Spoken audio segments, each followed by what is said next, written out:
भाद्रपद की शुक्ला अष्टमी, भादव का महीना, शुक्ल पक्ष, अष्टमी तिथि और दिन सोमवार, समय प्रातःकालीन वेला। शास्त्रों में जब मध्याह्न वेला का आता है तो हमारे रसिक जन इसे स्वीकार नहीं करते, क्योंकि ऐसा सुकुमार तत्व मध्याह्न में तपती हुई धूप में नहीं, प्रातःकालीन वेला पे। प्रसंग भी है, भाद्र शुक्ल अष्टमी प्रभाता, लख्यो प्रवाह जात जल जाता। भादव का महीना, शुक्ल पक्ष, अष्टमी। अचानक मंत्र जप कर रहे थे, स्नान की हुई यमुना जी में के देखा एक बड़ा अद्भुत तेजोमय कमल, एक अद्भुत आकर्षण, खिंचे हुए से बाबा उस कमल के पास पहुंचे। वृषभानु जैसे आविष्ट चित्त माने कोई विचार काम नहीं कर रहा, खिंचे हुए से गए और कमल को गोद में उठा लिया। एक अद्भुत तेज मात्र दिखाई, कुछ अभी नहीं दिखाई, कमल और तेज। अभी तक तो आनंद था, भावना थी कि जो हमारे युग युगांतर से भावना थी कि ऐसी प्रियाजू का जन्म होगा। आज ऐसा लग रहा है मानो मुझे प्रियाजू मिल गई, अपार आनंद। आविष्ट चित्त है, कोई विचार काम नहीं कर रहा। उस कमल को गोद में लिए हुए और इधर महल में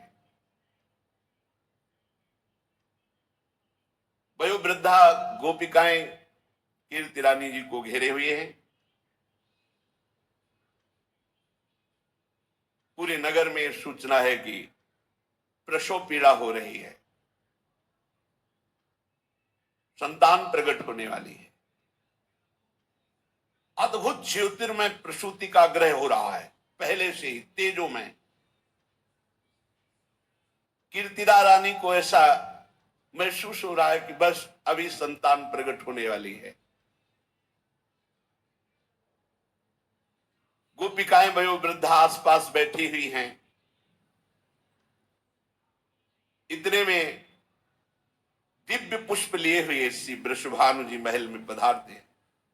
ऐसा दिव्य पुष्प है कि प्रेम विवश होकर, शिथिल होकर के प्रसव पीड़ा हो रही थी, इधर दिव्य सुमन लेकर के, कमल लेकर के समीप पहुंचे और कहा, देखो आज यमुना जी में बड़ा दिव्य कमल।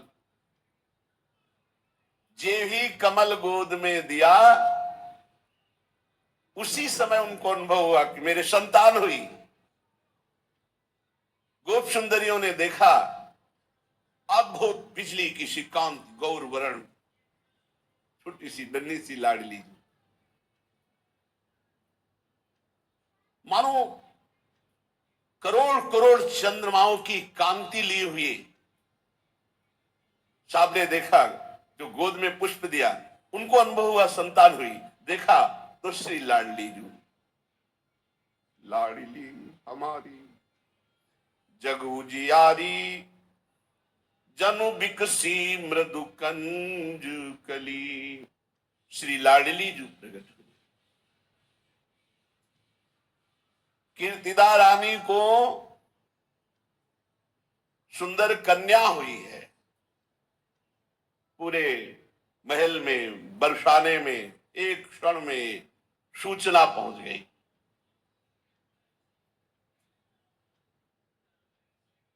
वहां पहले से ही जैसे भ्रमर गंध पाकर के पुष्पों के समीप आ जाते हैं, ऐसे ही करभाजन श्रृंगी जो गर्ग मुनि, ये बड़े बड़े महात्मा, करभाजन जी, श्रृंगी जी, गर्ग जी, दुर्वासा जी, बड़े बड़े विश्व के जितने ईश्वर कोटि के महात्मा हैं, ये पहले ही बरसाने आ गए थे। जे भी सूचना मिली, लाडली जो प्रकट हुई, वृषभानु को आनंद में निमग्न देख करके सब महल में अपने आप आए, बुलाने की जरूरत नहीं पड़ी। आकर के भय अचरज ग्रह दे कि परस्पर कहत सबन प्रतिबोधरी, कर भाजन श्रृंगी जु गर्ग मुनि लगन नछट बल सोदरी। बहुत आनंद में आनंद, सब ऋषि पधारे, लगन विचार है, कह रहे हैं बड़ा आश्चर्य है इसके ग्रह नक्षत्र देखकर। बालिका का नाम होगा राधा। विद्युत लहरी सी अंग आभा होने के कारण ये गौरांगी राधा नाम से जगत में विख्यात होगी।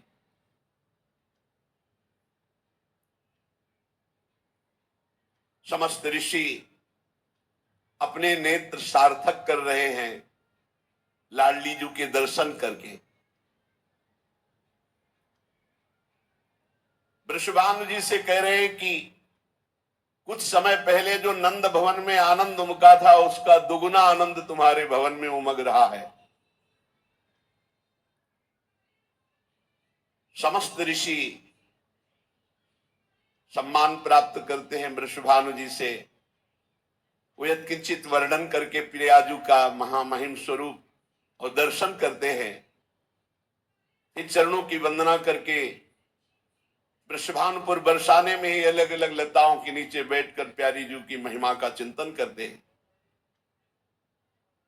इधर वीणा की झनकार पर हरि गुणगान करते हुए देवर्षि नारद जी जब से ब्रजेश्वर नंद के यहां नंद नंदन श्री कृष्ण का प्रादुर्भाव देखा, तब से वो खोज रहे थे पूरे ब्रज में कि इनकी प्रियाजू का कहां अवतार हुआ। कहीं न कहीं अचिंत गति देवर्षि नारद जी को खींच रही थी। प्रत्येक ब्रजवासियों के दरवाजे पर जाते, कुछ देर खड़े होते, ध्यानस्थ होते, वहां की रज लगाते, फिर दूसरे घर में, ऐसे पूरे ब्रज 84 कोष में देवर्षि नारद खोज रहे थे प्रियाजू का कहां प्रादुर्भाव हुआ। श्री किशोरी जी को ढूंढते हुए देवर्षि ब्रज के प्रत्येक ग्रह के सामने ठहर ठहर करके ध्यानस्थ होते, रज लगाते माथे पे ब्रजवासियों की चरण धूली। देवर्षि का सर्वज्ञ ज्ञान इस समय काम नहीं कर रहा था, प्रेम विकल थे। देवर्षि श्री किशोरी जी का अनुसंधान कर रहे थे पर पता नहीं पा रहे थे। राधा किशोरी के दर्शन की प्रबल इच्छा, मानो देवर्षि नारद ये साधन बता रहे हैं कि ब्रज की वीथियों में भ्रमण करना, ब्रजवासियों की चरण धूलि माथे पे लगाना, तभी इस ब्रज धाम की महारज रानी की कृपा से महारानी जी का परिचय मिल सकता है, नहीं अन्यथा नहीं। बिना वृंदावन ब्रजरज का सेवन किए नहीं। व्याकुल होकर ब्रज की गलियों में लौटते देवर्षि नारद। अचानक सूचना मिली वृषभानु जी के यहां कन्या प्रकट हुई है। वृषभानु भवन के सामने खड़े हुए देवर्षि नारद के हृदय में एकदम आकर्षण हुआ और हृदय में हुआ प्रवेश करो। देवर्षि नारद जी वृषभानु भवन के दरवाजे पर जाकर खड़े हुए। उनकी एक अद्भुत दशा हो गई। एक दासी सखी जाती है और वृषभानु जी से कहती है, दशा उज्ज्वल अनुरागी बीना कांधे धरे, गावे द्रगन जल ढारे। बाबा, ये दशा सखी वृषभानु बाबा से बता रही। माला कंठी तिलक तन छापे मेरे अजिर आयो, नाचत अंग होत रोमांचित मगन भयो अप बपु जो भुलायो। बेसुध स्थिति है, राधा राधा गा रहे, कांधे पे बीणा धारण किए हुए हैं। बाबा, कोई ऐसे संत पधारे हैं। वृषभानु जी समझ गए देवर्षि नारद जी है। दौड़कर बाहर आए, देखा देवर्षि नारद जी चरणों में लौट गए। विधिवत पाद दर्घ आदि से पूजा की। देवर्षि नारद जी ने पूछा, कोई संतान हुई है?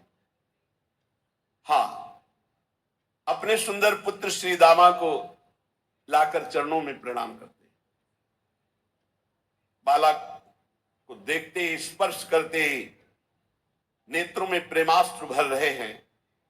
नारद जी अपने ऊपर उत्तरी वस्त्र से आंखें पोंछी और कहा, ये तो नंद नंदन का प्राण प्रिय सखा है।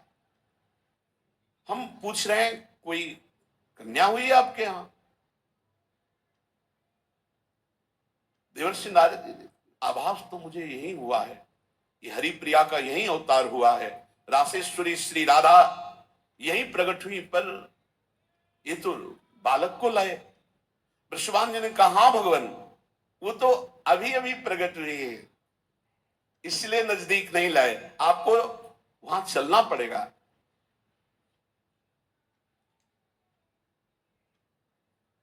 आश्चर्य की बात, देवर्षि नारद जी को एक अद्भुत आकर्षण हृदय में हो रहा है। कानों में एक अमृत जैसा शब्द कि हाँ हाँ, एक कन्या प्रकट हुई। वो समझ गए, इतना प्रेमोन्माद, इतना आकर्षण, ये तो हरिप्रिया जो प्रकट हुई है। मुझे शीघ्र एक बार दृष्टि उस कन्या पर डालने दीजिए। कहां है? शीघ्र ले चलो, मैं दर्शन करना चाहता हूं। आश्चर्य भरे नारद जी पीछे पीछे, वृषभानु जी आगे आगे, और जब वहां पहुंचे तो एक छोटे से पालने में लाडली जी, जीव ही दृष्टि पड़ी पालने पे, श्री लाडली नारद जी का धैर्य टूट गया और वे दौड़े और साष्टांग दंडवत की एकदम भावना हुई। परमानंद सिंधु में डूब रहे हैं देवर्षि नारद जी। अद्भुत प्रेम, क्योंकि प्रेम में लाडली जी का पहला दर्शन सिद्ध देवर्षि नारद जी को। अपने आप को संभाल नहीं पाए, 2 घड़ी तक, 48 मिनट तक तो ध्यानस्थ मुद्रा, मानो मूर्छित हो गए हो, ऐसी दशा। 2 घड़ी के लिए तो उनकी दशा हो गई मानो शिलाखंड मूर्ति हो गए हों। जब बाह्य ज्ञान हुआ तो अप्रतिम सौंदर्य निहार कर विस्मय की सीमा न रही। वो सोचने लगे कि ऐसा सौंदर्य तो त्रिभुवन में मैंने कहीं नहीं देखा। मेरी अबाध गति है, मैं ब्रह्मलोक, रुद्रलोक, इंद्रलोक कहीं भी जा सकता हूं, कहीं भी जाता हूं, त्रिभुवन में कहीं ऐसा सौंदर्य नहीं देखा। भगवान श्री हरि, महादेव, ये सब महामहिम। भगवान श्री हरि ने जो मोहिनी रूप धारण किया तो महादेव जी देख करके मोहित हो गए।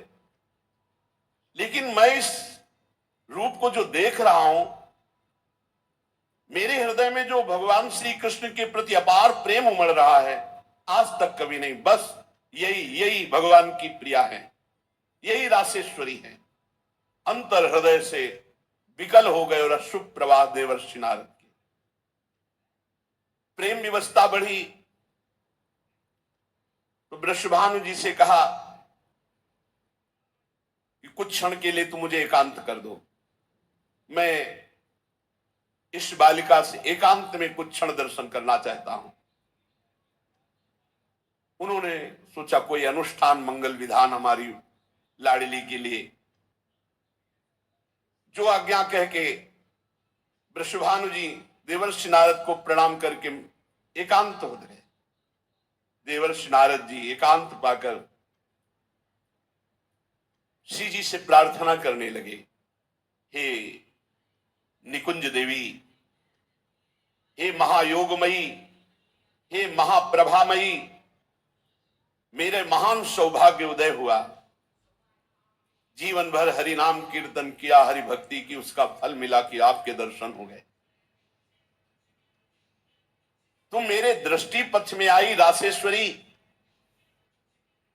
हे देवी, ये तुम्हारे दिव्यंग अत्यंत मोहन हैं, इनसे प्रेम का माधुर्य निर्झर झर रहा है। रसानंद का सृजन हो रहा मेरे हृदय में। मैं अनंत काल तक भगवदानंद में डूबा रहने पर भी जो रस नहीं मिला वो आज आपके दर्शन से प्राप्त हो रहा है। तुम्हारे संपूर्णता का ज्ञान तो भगवान रुद्र को भी, योगींद्र गणों को भी, मुनीन्द्र गणों को भी तुम्हें ध्यान पथ में नहीं ला सकते। मेरी बुद्धि ये कह रही कि सब तुम्हारे अंश मात्र जितनी शक्तियां हैं, श्री कृष्ण चंद्र को अधीन करने वाली उनकी प्राणेश्वरी श्री राधा तुम ही हो। अब मुझे कोई संशय नहीं रहा। ओह, क्या ऐसा हो सकता है? हे श्री जी, मैं आपके उस विश्व मोहन किशोर अवस्था के रूप को देखना चाहता हूं जिसे देखकर श्री कृष्ण अधीन हो जाते हैं। नारद जी का कंठ भराया और वो रुदन करने लगे। हैं श्री जी ऐसी, केवल आनंद में रोते हो। प्रबल इच्छा प्रार्थना करने लगे कि मैं आपके उस किशोरी रूप के दर्शन करना चाहता हूं। श्री जी के किशोरी रूप देखने की प्रबल उत्कंठा बढ़ती गई। अब बारंबार प्रणाम करना शुरू किया देवर्षि नारद जी और प्रार्थना किया। नारद के अंतर हृदय में मानो श्री किशोरी जी के दर्शन के लिए इतनी विरहाग्नि प्रकट हुई प्रबल। इतने में ही दृष्टि पड़ी तो देखा श्री ललिताजू, विशाखाजू, चंपक लताजू, चित्राजू, तुंग विद्याजू, इंद्रलेखाजू, रंग देवीजू, सुदेवीजू, अष्ट सहचरियां प्रकट हो गई। और वो नौ किशोरी रूप सहचरियां, जे ही सखियों को देखा देवर्षि नारद जी ने एक दिव्य ज्योति मध्य में। देवर्षि नारद अभी देख भी नहीं पाए कि मूर्छित हो गए। श्री जी का चरणामृत देवर्षि नारद जी के मुख में डाला। जानते हो नौ किशोरी के दर्शन का अधिकार कैसे प्राप्त हुआ? ब्रजरज का सेवन, लालजू के उत्सव में सम्मिलित होना, ब्रजवासियों के दरवाजे पर जाना, लौटना, रज लगाना, उससे वृषभानु भवन का दर्शन और वहां अष्ट सहचरियों के दर्शन और श्री जी के चरणामृत से श्री जी के देखने की सामर्थ्य नारद जी को आई। सखियों ने कहा शीघ्र ही उठो देवर्षि नारद और अपने नेत्रों का परम लाभ लो, जो तुम किशोरी जी के इस तरुण अवस्था की प्रथम झांकी का दर्शन करना चाहते। तारुण्य प्रथम प्रवेश समय यस्या महामाधुरी, आप दर्शन करो, नहीं एक क्षण में अंतर्ध्यान हो जाएंगे, फिर बाल रूप हो जाएंगे। नारद जी ने जो श्री जी का उस रूप देखा, बार बार चरणों में लौट रहे हैं। जय कृष्ण मनोहारिणी, जय वृंदावन, जय भ्रूभंग ललित, जय वीणुरवाकुल, जय वर्ह कृतोत्तंश, जय गोपी विमोहन, जय कुमकुम लिप्तांग, जय रत्न विभूषण। इसी समय दृश्य बदला और नारद जी ने फिर देखा पालने पे लाडली कुछ क्षण के लिए, जो कुछ क्षण के लिए देवर्षि नारद जी के सामने प्रकट हुई लाडली, उनकी आठों पैर सेवा का सौभाग्य। सोचो, जो यहां पीछे वर्णन किए कि आपका जो स्वरूप है वो इन बड़े बड़े के ध्यान में आने वाला नहीं है। कलयाश्चर्य विभवे ब्रह्म रुद्रादि दुर्गमे योगींद्राणाम ध्यान पथम न तम स्पृशति कदाचित्। योगींद्राणाम ध्यान पथम न तम स्पृशति कदाचित्, वो किशोरी रूप एक क्षण के लिए देवर्षि नारद जी के सामने प्रकट हुआ। सब सखियां अंतर ध्यान, किशोरी जी का वो रूप अंतर ध्यान, और छोटी सी लाडली श्री राधा जी का जब वो रूप अंतर ध्यान हो गया, पालने वाली लाडली जी के दर्शन, आवाज दी वृषभानु जी को। वृषभानु जी आए। द्वार पर खड़े वृषभानु जी प्रतीक्षा कर रहे थे। नारद जी ने जब आवाज दिया तो अश्रुपूरित कंठ से देवर्षि नारद जी को देखा। वृषभानु जी ने पूछा कि आपकी, बोले इस बालिका का प्रभाव और स्वभाव ही ऐसा है, ये जो मेरी दशा है इस बालिका का स्वभाव और प्रभाव है, तुम्हारे भाग्य की सीमा नहीं। वृषभानु जी, जहां इनके चरण अंकित हैं वहां लक्ष्मी सहित भगवान नारायण सदैव विराजमान रहते हैं। नारद जी विकल हैं, वीणा में बार बार राधा राधा राधा।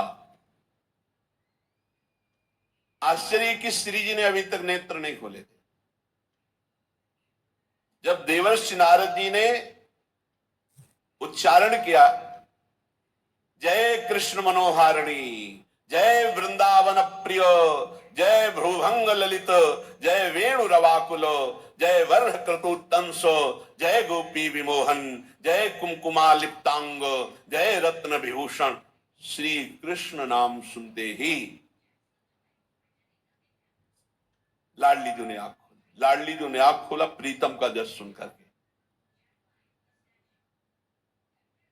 जो लाडली जी का प्राण प्रिय है उसी का यश सुनकर